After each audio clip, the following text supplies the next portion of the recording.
And my first client was actually my previous employer. So what I like about you is you've got unique offer and you're selling to big fish. I got on a call because I want to reach out, finance professionals, whatnot. This guy, he's taking a call from a yacht, and not like a small yacht, like a big yacht company, like 40, $50 billion company. And I had no idea what I was doing. How's it going, everybody? Welcome back to another interview. I'm here with Matt Lucero, a previous student of mine, and Carson Fox, if you know him.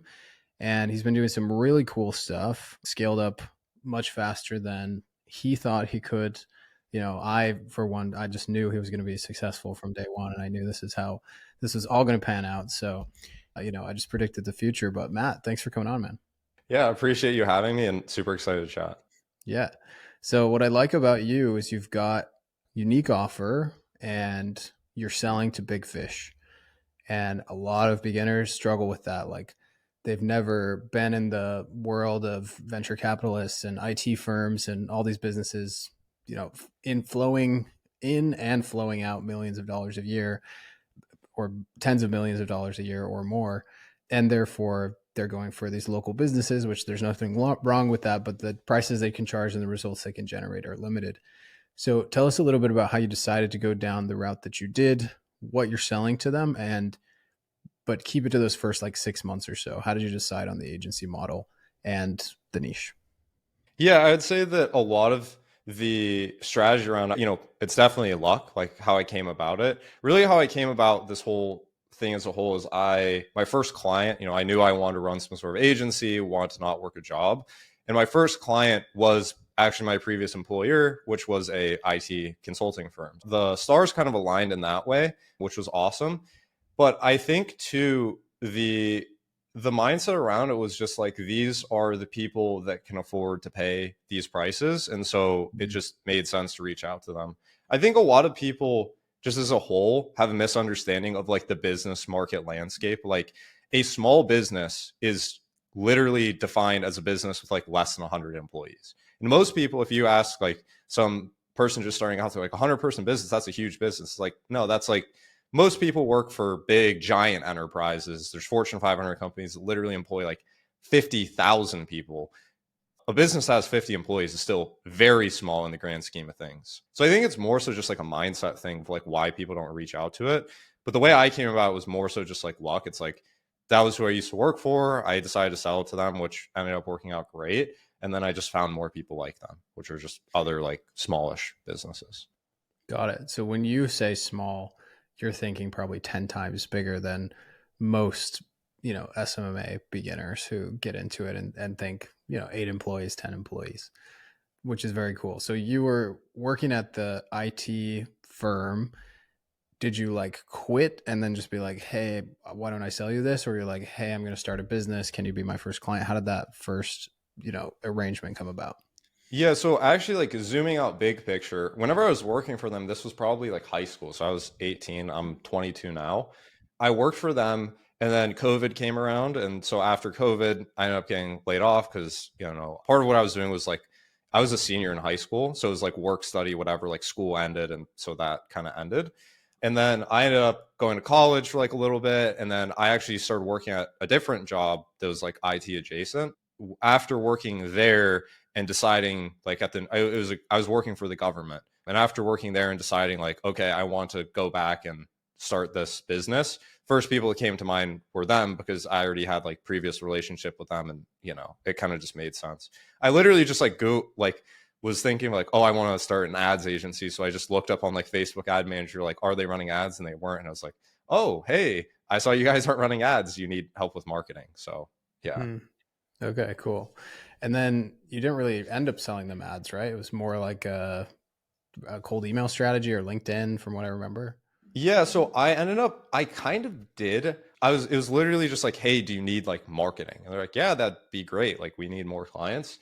And it started off as Google Ads was my plan. I had multiple ideas. I was we're going to do a Google Ads funnel and then we're going to do LinkedIn outreach. And then I didn't even know about cold email at this point. So it was Google Ads, build them out a landing page and get them set up with high level and because they didn't even have a CRM, which was crazy to me. And then, yeah, so it was basically 3 things, LinkedIn outreach, Google Ads, and CRM implementation. But And then it slowly over time transitioned to like, after we saw what was more successful and not, then it was just like basically direct outreach. I see.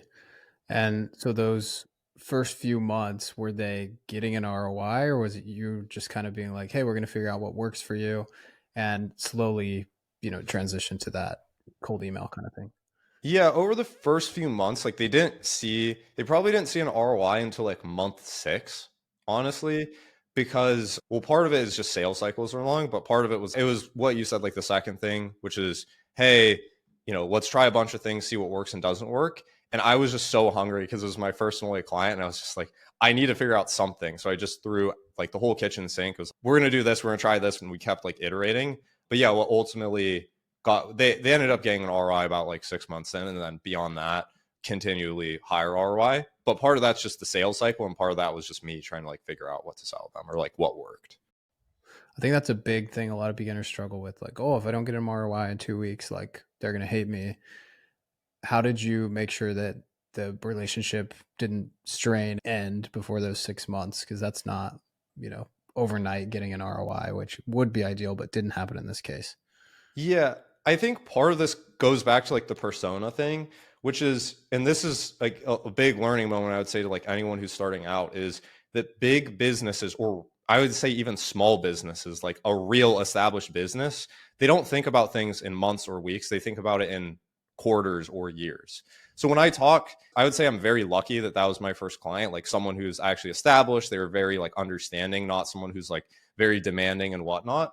But most businesses think in terms of quarterly time horizons, yearly time horizons, like the ones that make the millions and tens of millions and hundreds of millions of dollars. They're pretty understanding and like know that those types of things don't happen overnight. It's actually funny that it is inverse, that while like the bigger businesses pay more, have lower expectations, and get better clients and just better results. And it is also the meme where it's like, $500 client versus $5,000 clients, like invoice paid. It is 100% that. So I think that's part of it. It's just the quality of client was one part. And the second part too, I think, was just communication. I think big picture, I would say the bigger the fish you work with, or those types of clients, it's about the relationship, it's about the communication. And a lot of times what I've seen is that clients understand that you're not going to get it right the first time. Like everything's iterative. They run a business, they're understanding. It's just, are you communicating what you're doing to fix it? And then are you iterating? So it's like, hey, we've been doing this for X amount of time. I think that we should pivot. Let's get on a call so we can discuss how to pivot. And they're very receptive to that because, again, they see that you're iterating, you're doing work, and overall, they just understand that that's part of the process.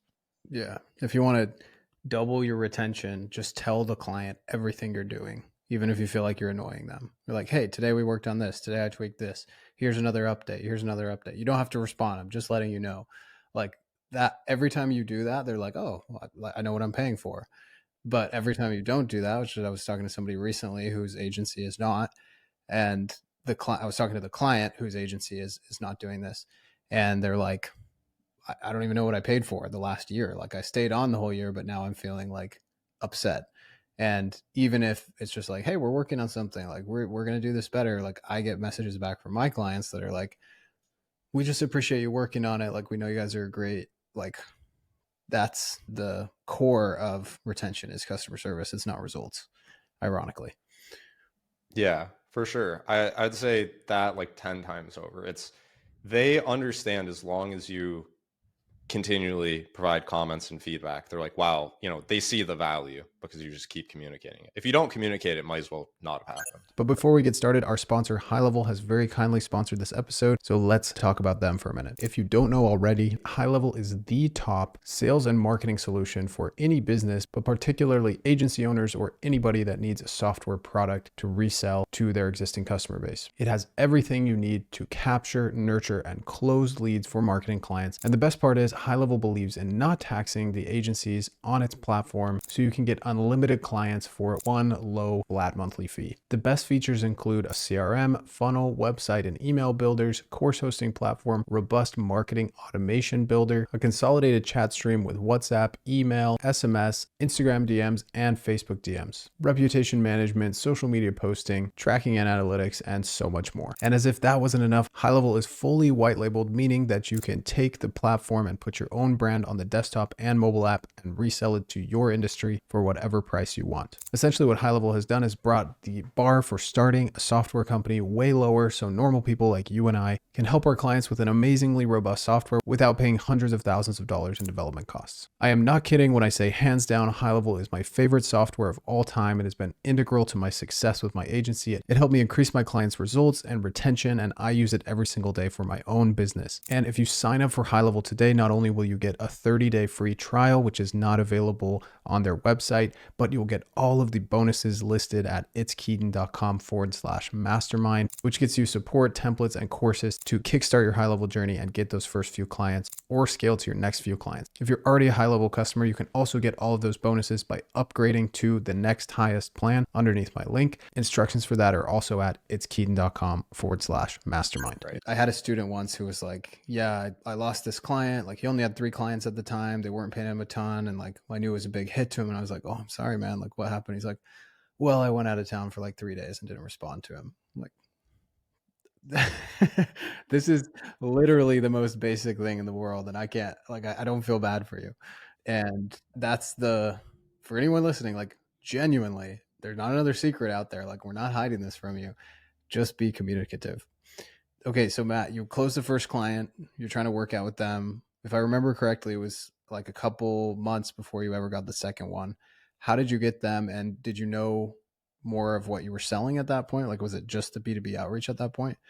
And who was the client? Yeah, so at this point, I had this client, I think probably for long, it was probably like 4 or 5 months before I got the second client, because I was just so worried that I want to like hyper obsess about them, which I think big picture is the wrong mindset. You should stack up clients while you're working on the initial client, because your first client might not pan out. There could be a lot of variables. You should always get more momentum rolling. But that aside, what I should have been doing earlier was just doing the stuff I was doing for my clients for myself, which took me a while to realize. But after I started doing my own outreach, it was through cold email, which is what we sell, and it was for cold email. So at this point, I had joined a couple more groups, just gotten a lot more context after like just learning and consuming tons of content. And I settled on cold email as a service. I liked it a lot because unlike, the other outreach, like there's a lot of ways you can do outreach, but cold email seems like the enterprise, what the big dogs do. And then it's also very targetable. Like if I were to go to someone and say, hey, we can do Twitter DMs, problem with Twitter DMs, you can't filter and say, be super granular with the type of people you're targeting because there's no good data out there. So settled with cold email, decided to do it performance based again to get initial traction and get people in. And then that's why I sold my second client on. It was approximately 4 or 5 months after, signed him through cold email on cold email as a service. And then it kind of started slowly snowball from there. And was that a second IT client, IT consulting? No, it was actually, so my niche isn't really much of a niche. It's B2B companies, and I intentionally leave it broad. Think specifically for this service, cold email, that if you just target one really micro vertical, you're going to end up outreaching on their behalf to the same people with the same services, which kind of defeats the purpose in a lot of ways. So I do like B2B as a niche, and this second client was a marketing agency.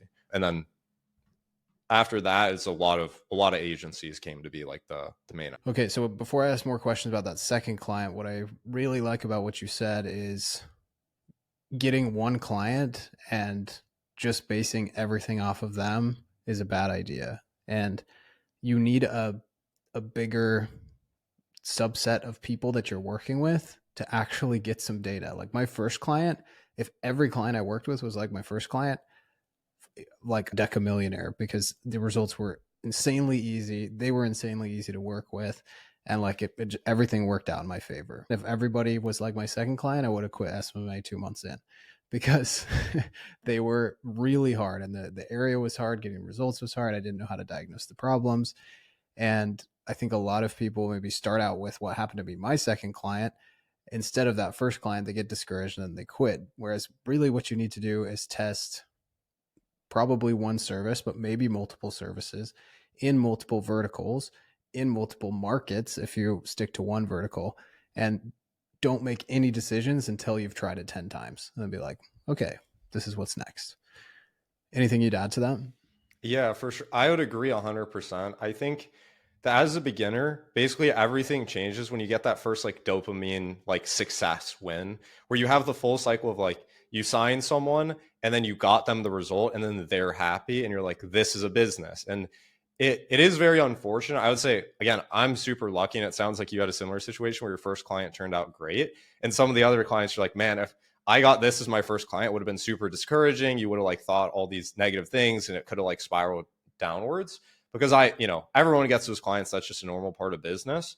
But I would say, yeah, 100% working almost as like a freelancer and just testing a lot of different things with a lot of different people is one of the best ways that you can just understand, like, what should I sell? What should I charge? Who should I work with? Because you get a lot of ideas about the personas, like what you like and you don't like. And then you just get your hands dirty and able to like have some sort of social proof that you can sell other people on too. Exactly. And this way it drives me nuts when people are like, just hire a contractor with your first client. I'm like, you literally have somebody could apply for your Upwork post, write 100% BS, and you would think this is going to be great because you have no idea how to vet. You don't understand the services. You don't understand the context.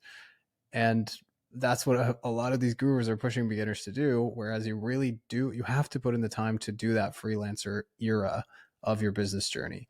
And it doesn't have to last that long. Like, just bang your head against the keyboard for 6 months and you'll look up and be like, oh, I understand what to do now. But instead we want to be like chilling on the beach, fishing on day 3 of starting our business, which is hilarious to me.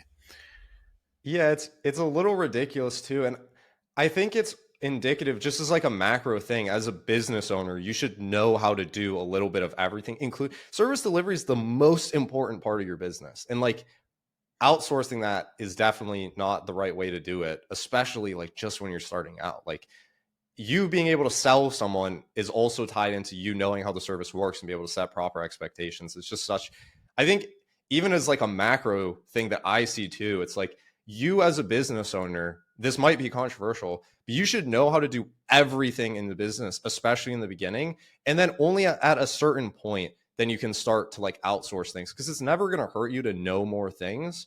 And as you scale, you need to keep the people that I see are successful keep their hands on the pulse of like whatever they're doing. You can't just like leave it up to someone else and their quality control and whatever. The reason why people work with you long term as an agency is because your quality is great, your service is great, and all the things are just tied up super neatly. So 100%, like, I would say that's probably the biggest mistake, is just outsourcing things way too early.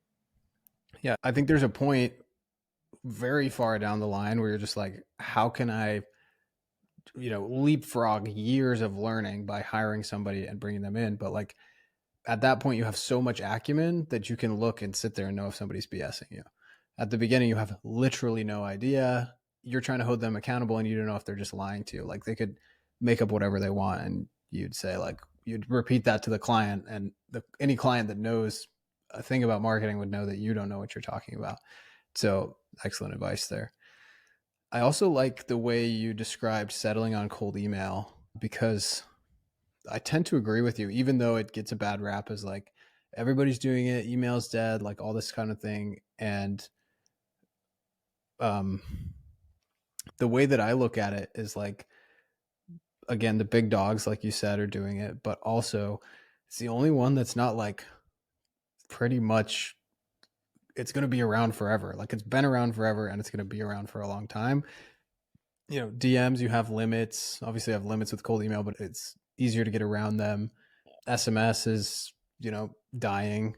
Cold calls, that kind of thing, you could absolutely do, but you have to have a lot more manpower there until the AI is ready, I guess. But tell me more about the data that you're able to find on this kind of thing. And then, is this a service that a lot of B2B businesses are already looking for? Or are they just like, hey, I want to grow? And you're like, cool, we can do a cold email. And they're like, that makes sense. I understand it. And anything else that went into that selection process for you? Yeah, I guess macro, the selection process, it was 100% just like the targetability. If you like, people talk about different lead generation mechanisms, and I think they all have their merits, right? Of direct outreach, cold outreach, like, it's great. But to people who, I would say that there's different levels, like a lot of the SMMA types, like that's such like a low, I don't want to say it in like a negative light. It's just saying in the grand scheme of the types of businesses there are, like from Fortune 500 down to like freelancers, SMMA stuff, it's very much like at the bottom of, or like the YouTube, the Twitter, the type of stuff that people like are just getting into. It's on the low end. And so those types of people, it's like, okay, they want to sign a client. They're signing it for $500, $1,000, $2,000 and whatnot, and they don't really care. It could be, a roof or a plumber. It could be this or that, which again, none of these things are necessarily bad. But when you work and you go up market to like these enterprise type people where they're like, okay, we work with people using Salesforce, and that they're typically a mid-market company, and they're typically, in the United States, and that also the titles that they're typically like a Salesforce implementation specialist or a CRO or, a VP of whatever, right?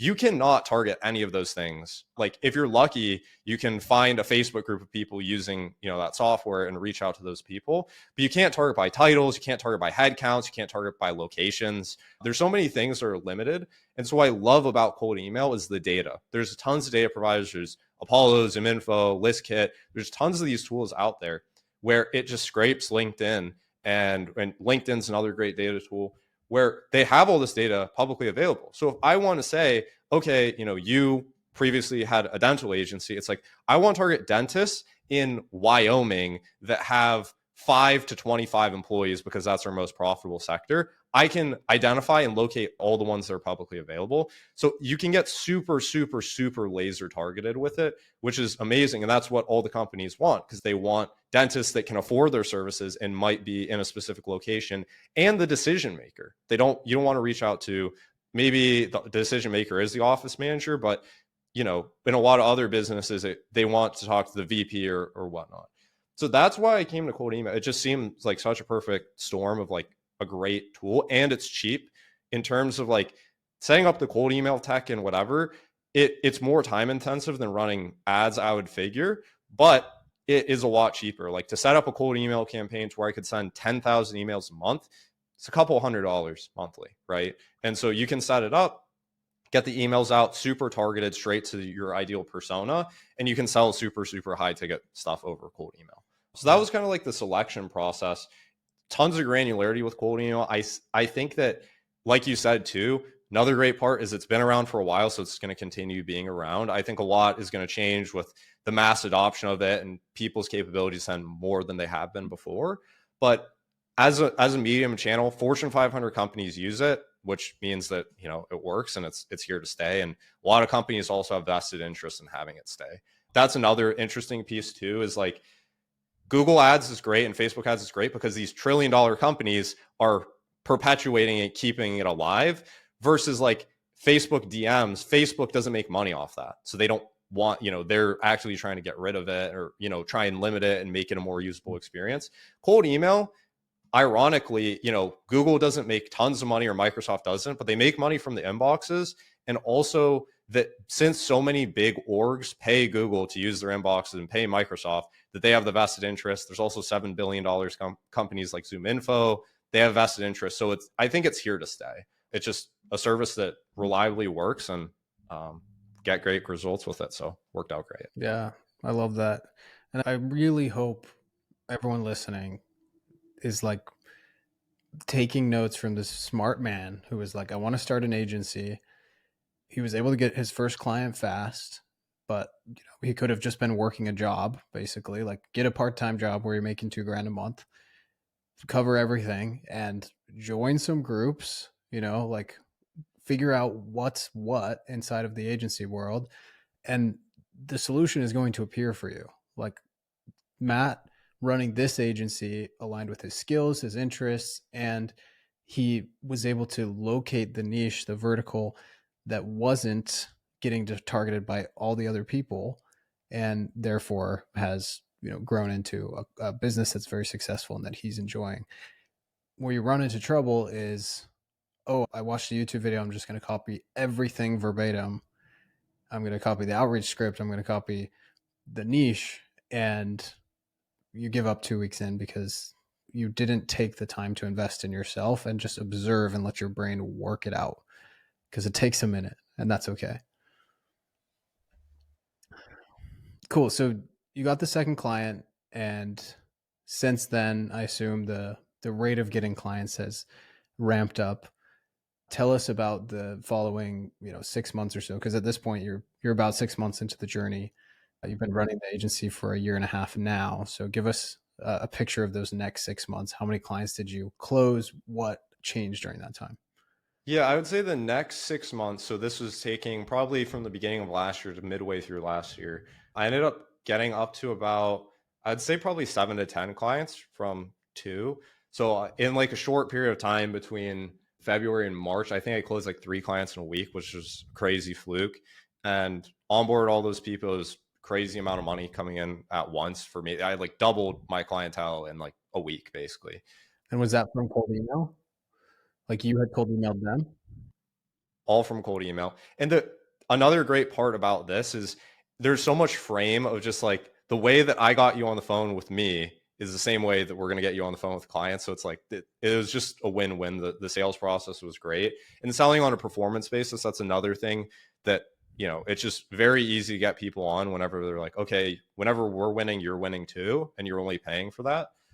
But yeah, onboard some people, join again a lot more groups, sign some deals with like in the groups I was in, I signed like service swaps. I was just trying to like get as many people in the door as possible. And then this is also when more social proof started to come in, which eventually helped sales then and in the future towards the later part of those 6 months, which was just getting people in the door. The results came in, and I was like, okay, what can I do to put this on my website? What can I do to get on a call and like have you say this so then, I can put it on my website, which then helped sales velocity a lot. I even like some of my initial clients, I was just like, hey, if I can explain the results that we got you as a case on our website, can I just like deduct a certain amount off the invoice? Like, sure. And so then that was able to help like snowball things even further, made my first like part-time like VA hire, and then, yeah, just continued snowballing from there.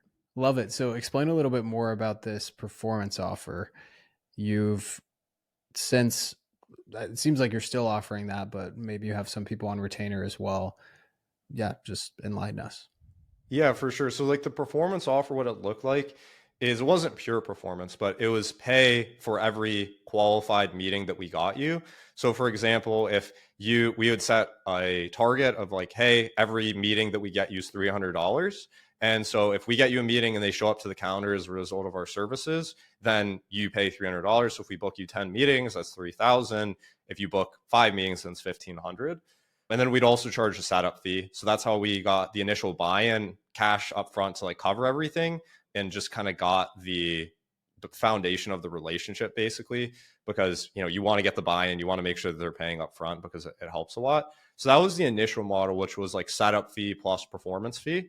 And then that eventually evolved into setup fee plus tech fee plus performance fee. The reason why is because there's like ongoing, obviously when you start out, you're just getting, you're not thinking about, you're just getting cash in the door. But over time you realize, oh wow, I have to front all these tech costs. And so you want to make sure that that's passed on the client, regardless of the results that they get, so that you're covering your bases there. Because some clients, you might book them a handful of meetings and you're barely like breaking even on your time and whatever. So then we evolved into that. And then now, as of recently, we've just moved fully to retainer because of the stability for us and the clients. We found some flaws in the model, which again, looking back, I would 100% do it over again the exact same way I did. But there's a lot of issues where it's like we would allow our clients to cancel a meeting if they felt like it was unqualified before the call, because after there's too much issues. Like if they go on the call and they're like, hey, this felt unqualified, it's like, well, we can't really do it based on that. So we gave them the option to cancel calls before they got on them. But then it felt like we were just reselling our clients every single time we booked them a meeting of why they should use the work that we got them. And there's other issues there, like, we couldn't provide them certain data because if they went and they booked that meeting, then, we wouldn't be getting paid for it. So there's a lot of issues there that, again, it's just part of like starting out and getting people to say the initial yeses. But now we've moved completely over to just retainer, and that's worked out well. A lot more predictability and cash flow. Clients are happy because they know what they're paying every month, and it's been a lot like simpler. Yeah. For all the talk about fancy offers, there's something to be said for the simplicity of a beautiful retainer that gets paid every month. The client doesn't have to think about it. You don't have to think about it. But I love that model of make it as easy as possible to say yes, to get the clients and get the experience. As the social proof stacks, then that's the point when you're getting on sales calls and you can be like, I literally don't care if you sign up or not. Like, I've got 5 more calls. I don't care. You want it? No? Okay, that's fine. And that type of authority and confidence on a call doesn't come in the first 6 months to a year. It comes after you've got all the results and you know it's going to work and that the retainer is the right move for everybody. Yeah, 100%. Cool. So I had another question. All right. So let's talk a little bit more about how you learned cold email as well. Was there a course? And once, and what were the flaws in the courses that you found?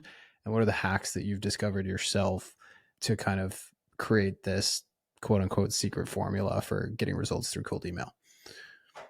Yeah, I would say so. Courses and like learning wise, again, one thing I would say to anyone starting out and like me looking back was the best thing I did, which is invest in courses. Like courses, coaches, a lot of them get like a bad rap because there are like the scammy, people flexing Lambos and whatever. But 100% that fast tracked my success probably by like years just by paying people money that ROI'd within months, if not less. But I learned it partially through the coaching group that I was part of with you and Karsten. That was like kind of my initial foray of like, wow, this is outreach. Like I didn't even know direct outreach kind of existed.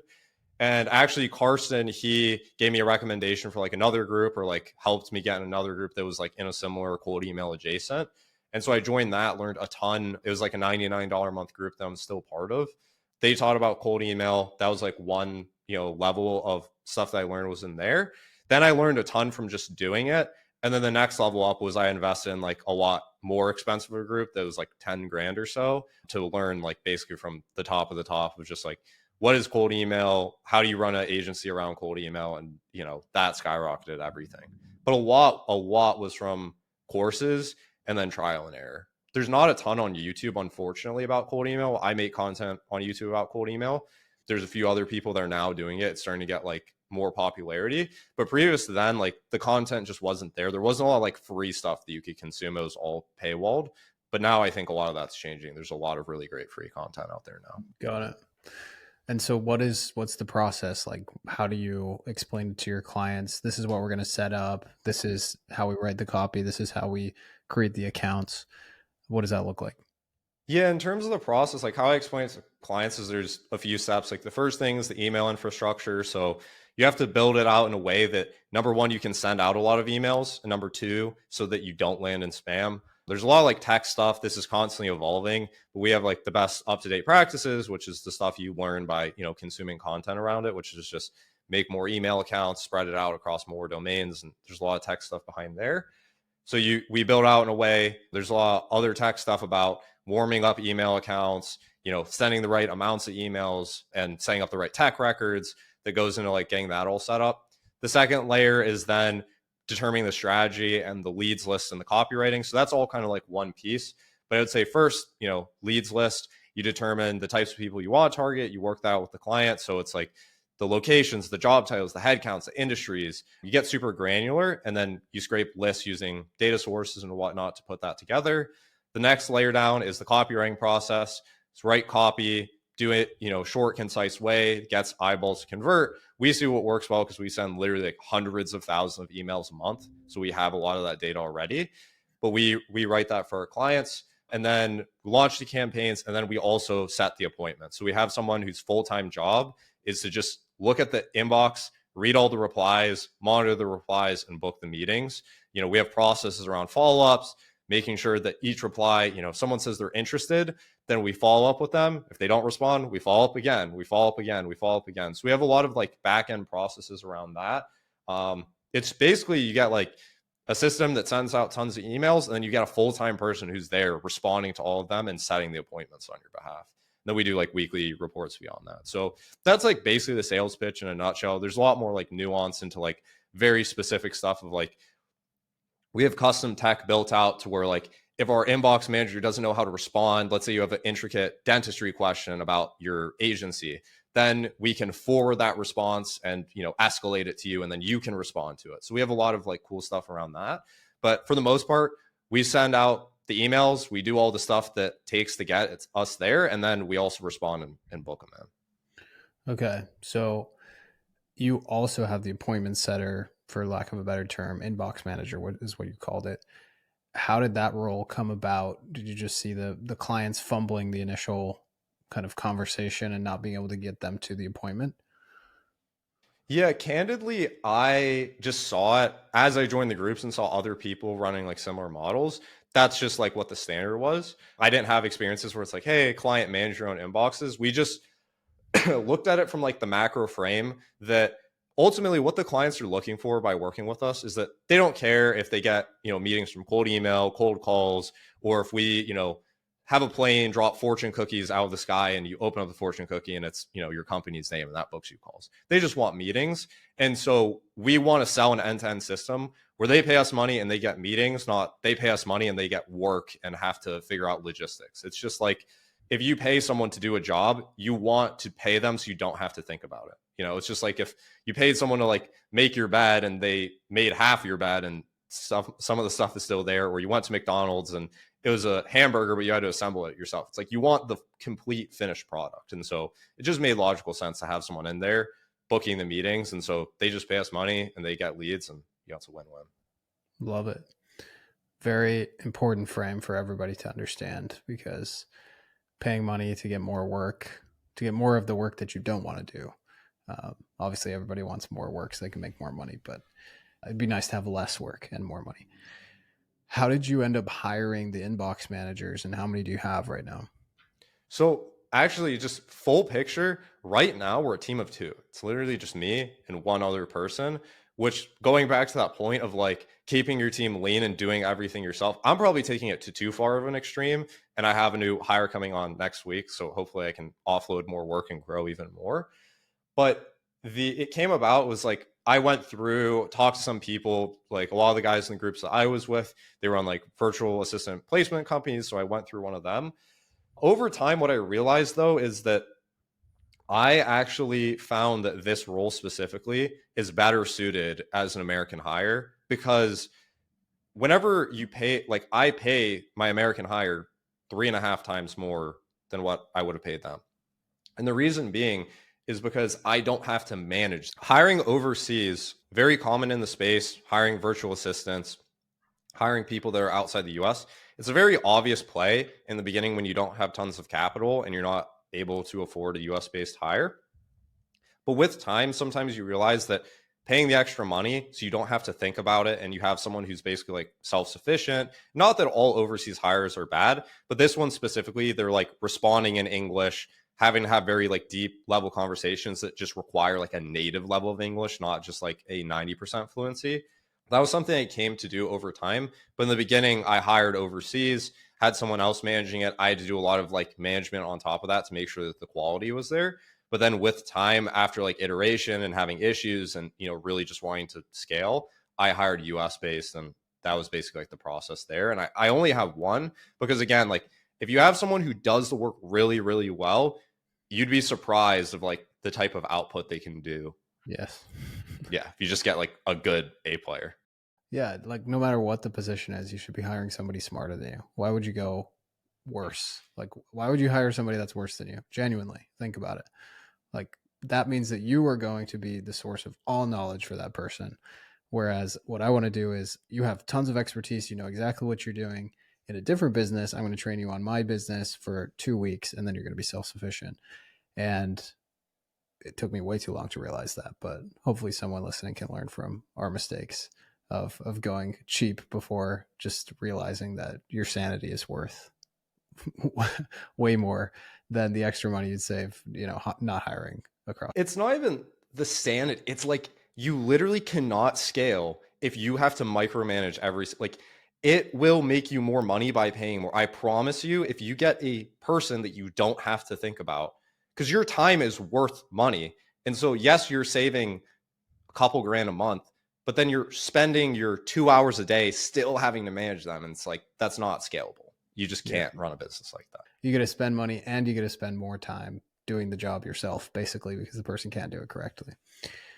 So what's the craziest result you've seen from a cold email campaign so far? Yeah, I would say one of our clients, we book them probably on average for the past 6 or 7 months. We book them somewhere in the ballpark of like 30 to 40 meetings a month, just super consistently using cold email. Nothing fancy. We're not calling any leads. We're not doing anything that's not just sending emails out. And yeah, they're getting great result. Like we booked hundreds of meetings for them over the past like 6 months, and they've turned out to be one of our best clients, obviously, as a result of that. And a lot of that truthfully came from them just having a great service, right? Going back to like having great quality clients and whatnot, if you have a client who has a great service, people want it, and they have tons of case studies, it's way easier to sell than if you have a client who's just starting out, has no case studies, and doesn't know what they're selling. This is true for all agencies. The quality of your clients is going to dictate the quality of your business. And while I can't, I'd love to just say like, oh, we did the super, super niche specific thing. And we did a lot of like unique stuff for this client. But I would say that like the biggest lever of what is going to drive results, it's like half of your own experience, your quality of results, and it's also just the quality of the client. Because if they have a great service, they have a great offering, they're willing to work with you, you're going to get them way better results. Can you say what their service is? Yeah, so they sell commission only appointment setters. I actually have two clients that are kind of similar and we're booking them about similar results. It's commission only sales reps, basically. Like you get results and you only pay if they get you results. Yeah, yeah, that's cool. We're just amplifying, as marketers, we just amplify what the client is already doing. So if they have a terrible reputation, if they have a terrible service, you're just accelerating the rate at which people find out that they have a terrible service and reputation. But if they have a great service and a great reputation, like that's the wind in the sails and makes you look really good, even if you've just done the same exact thing as you do for every other client. 100%. So are most of your clients now marketing agencies? I know you mentioned that that was the direction you were going in, but it also sounds like you've worked with some pretty cool clients. What are some of the unique niches you've been in, and what would you say the current breakdown is of clients that you have? I would say probably 40%, maybe 30 to 40% is agencies. We have like a pretty diverse range. And it's a lot of companies that you just like wouldn't expect. And the great part about also building a brand and having inbound leads now come in is you get to work with a lot of people that I wouldn't have originally thought like, oh, this would be a person I would want to seek out. Like we work with someone who does like polling services, can't like literal like canvassing. We work with someone who does creative design, video editing, content, IT, finance related stuff, recruitment related stuff. It's really just like a ton of industries. And all of those are coming from cold email, so it's just kind of like you scrape the list and you don't know who it's going to show up in front of, but you end up on a call with somebody and you're like, I didn't even know this business existed. Is that's what is happening, I assume? Yeah, I would say that probably a lot of the agency stuff, that stuff that I scrape. Now, as of recently, I've been putting a lot of LinkedIn content, YouTube content, Twitter content, and that's where you get more of like these niche stuff like accountants and like polling services companies. Like those are the people we wouldn't typically reach out to, but a lot of our own outreach is just pretty directed. Yeah, I love that. I love the niche conversation because there's so many layers to it. It's like focus on a niche, focus on a niche. If you focus on a niche, there's a lot of benefits to that. But then when you just start creating valuable content and putting it out into the world, like I get like real estate agents and mortgage brokers and other people reaching out to me. They're like, how do I use high level? Like, I want to do this. And they're signing up for, right. Like, I'm probably going to end up broadening what I do because it, when I say agency dominance, they're like, oh, it doesn't really make sense for me to sign up to that. But when you switch it to, online marketing dominance or whatever I'm going to call it, then I can serve those people. It's more interesting for me. I really like doing that kind of thing and find these niches that you literally are never going to show up on a SMA guru's niche list. They're not going to show up when you search the local chamber of commerce, like these things that you would never think of, but are literally printing money. And there's some beauty to that, I think. Yeah, I think that an interesting everyone says like niche down, niche down, niche down, but they don't understand like why. The reason why is So you can have, you can speak to a specific persona, audience, and whatnot, and potentially even get them better results. I got on a call, I booked a service a little more, cold email, especially when you're starting out. I don't really think there's much of a reason. Like people, this guy, pick the most he's random taking a call. I want to work with a trash collectors, and not like a small yacht, picked it out of a phone book, like yacht. Even know, and then like he's like overlooking the water. Maybe after a year, I realized wouldn't believe my marketing agency like this guy is literally just results, or on a yacht. My private equity clients get the best results. He was like no showing for the most profitable. Then I niche what's going on. He's like no point, especially in the beginning, and especially if you can't provide a unique value. Who am I talking? Like whether it's like is the president, any B2B company, guys on you massive get the leads, you identify the audience, you scrape the list, you run the campaign. I'm sure there's like a million more. There's not much after getting value in like hundreds and hundreds of sales. Narrowing down to one niche artificially. That's the one that just weeding out a lot of people that could be interested. Ready for that one, and then also just getting the same results. I know when I was working with, it doesn't really add much. I booked a call with like there definitely are cases where you should, and maybe the audience really wide, or you get better results from them. $50 billion, especially in the beginning. Like I had no idea. I would just like I had no idea what I was even selling. It was one of the first few sales. I think it makes people like we can like help send you like emails and stuff, and you're just like, oh, I can just copy paste the same exact ads for every single. It was super chiropractor that I work with. Doesn't matter what city they're in. So did you close the yacht guy? All of a sudden, the it's yacht not guy working. You're close. like, oh man, I don't actually know marketing. I just know copy. I didn't close either one of those calls. And the funny experience. Instead, you have to customize a little bit and learn fundamentals and take the sales calls from a yacht. You're gonna progress a lot faster. Otherwise, you lose confidence. I don't know what you lose, and that's better for longevity in a career versus. Well, Matt Lucero, ladies and gentlemen, where can they find you if they want to learn about cold email? For sure. It's like, maybe and it expands your horizons to things you would have never. Yeah, for sure. The niche agency, it's Anevo Marketing, ANEVO Marketing. Now I understand their verticals. Google it. Maybe down the road, I realized like, wow, Matt Lucero on YouTube, Matt Lucero on LinkedIn, Matt Lucero on Twitter. I post content about cold email. I have all my links if you want. If you can spell my agency and there you can find on my YouTube or Twitter somewhere. The one that sticks out immediately comes to mind is I was working being on here. Investment bankers or like really high level finance guys. I got on a call. I booked a call. It was through cold email because I want to reach out, finance professionals, whatnot. This guy, he's taking a call from a yacht. And not like a small yacht, like a big yacht. And then like he's like overlooking the water. Like it's like you wouldn't believe. It's like this guy is literally just on a yacht taking a sales call. He was like no showing for the first minutes. I'm like, hey, like what's going on? And he's like, oh, sorry, I missed it. And you get on the laptop. It's like, what is like, who am I talking to? Like, is this the president or something? Like this guy's on this massive thing. I was like, that was one of the craziest ones that immediately comes to mind. I'm sure there's like a million more. After getting on like literally hundreds and hundreds of sales calls, there's some crazy ones, but that's the one that just stuck out right away. Were you ready for that one, or did you book it too early in your journey? I know when I was working with you and Karsten, I booked a call with like someone who's part of a Fortune 500 company. It was like, 40, $50 billion company. And I had no idea what I was doing. Like I had no idea what I was even selling. It was one of the first few sales calls I got on. I'm like, yeah, we can like help send you like emails and stuff and do LinkedIn. They're like, oh, cool. Yeah. Like it was super awkward. That's hilarious. So did you close the yacht guy? The yacht guy didn't close. It was for a different reason. But yeah, I didn't close either one of those calls, but the funny experiences to look back on. We're going to follow up in a year and I want you to close someone, but they have to take the sales calls from a yacht. Otherwise you lose. I don't know what you lose, but you just lose the competition. I just lose everything. Yeah. Well, Matt Lucero, ladies and gentlemen, where can they find you if they want to learn about cold email or maybe hiring you and your agency? Yeah, for sure. So the agency, it's Anevo Marketing, ANEVO marketing.com. Google it. Also, my social stuff, Matt Lucero on YouTube, Matt Lucero on LinkedIn, Matt Lucero on Twitter. I post content about cold email. I have all my links if you want, if you couldn't spell my agency, and there you can find on my YouTube or Twitter or somewhere. But yeah, that's basically everything. Appreciate being on here. Yeah, man. We'll link all of that below and we'll see you guys next time.